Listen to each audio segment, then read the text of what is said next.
Hello, my name is Tracy Aspel. I'm a part-time tutor with the Limerick and Clare Education and Training Board, and I'm really excited to be exploring the topic Reimagine Teaching and Learning through Play. I have been delivering CPD workshops in improv games, are the games I'm going to be showing you today. They're great for eye contact, turn-taking, team building, problem solving and creative thinking. I'm going to be giving you a few examples today and then encouraging you to create games of your own that fit the subjects you're teaching. So what are we going to be covering? Firstly, icebreakers. So if you have a new group coming together or you have a new joiner to a group and you want to get everybody comfortable, energizers is the second category, where maybe you're moving on from a particularly heavy topic or exercise, or even after a break where you need the energy in the virtual or live room to lift. And finally, adaptations.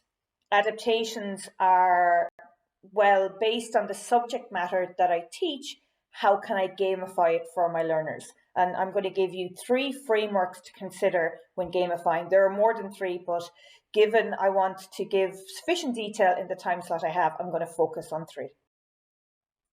So the question is, why play? I love this image. For me, it encapsulates that moment of surrendering and going with the moment, even when it might feel a little uncomfortable.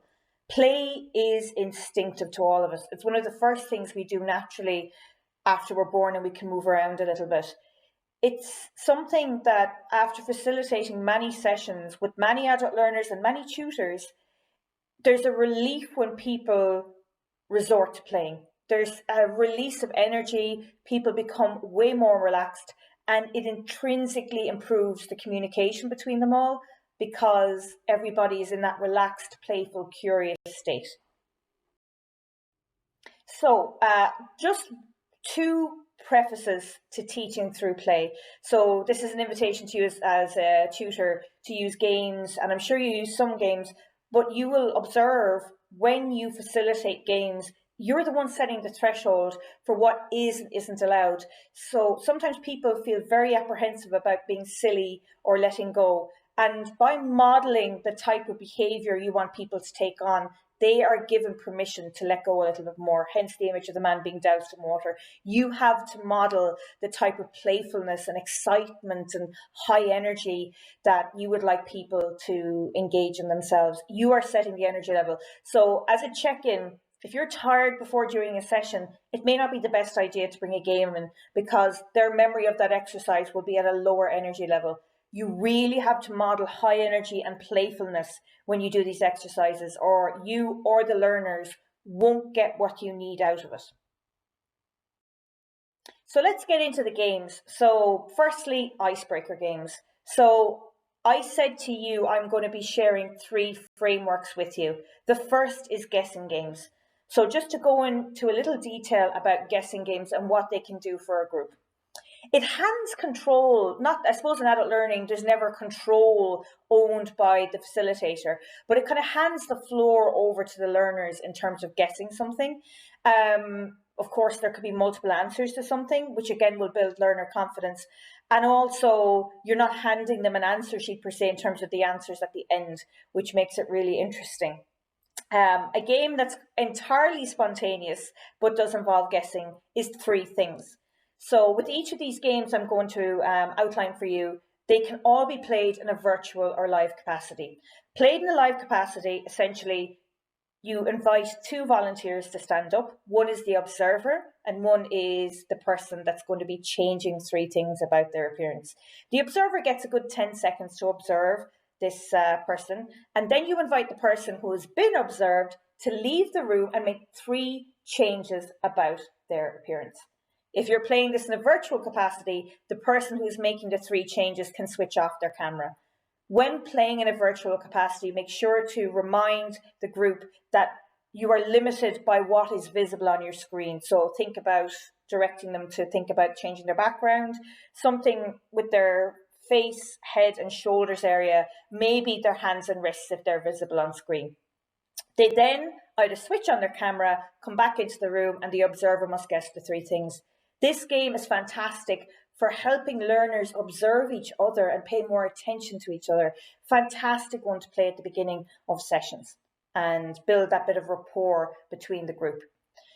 The second framework I'm introducing now is competitive games. Competitive games are brilliant for shooting the energy up, and they don't necessarily have to be played by pitching learners against each other, where this game is definitely that example of pitching learners against each other. The example I've given you here is Thunderdome. I think that was taken from a Mad Max movie, but essentially in a live capacity, to do this, I'd have everybody standing in a circle, and I'd invite two learners to come into the middle of the circle. I then name a category, could be any category, and always start with an obvious, easy category such as colours, types of fruit. So let's say colours. You as the facilitator will then point to each learner in turn, and they have to list off a different type from that category. So colours, you point to learner A, they say red, learner B might say blue.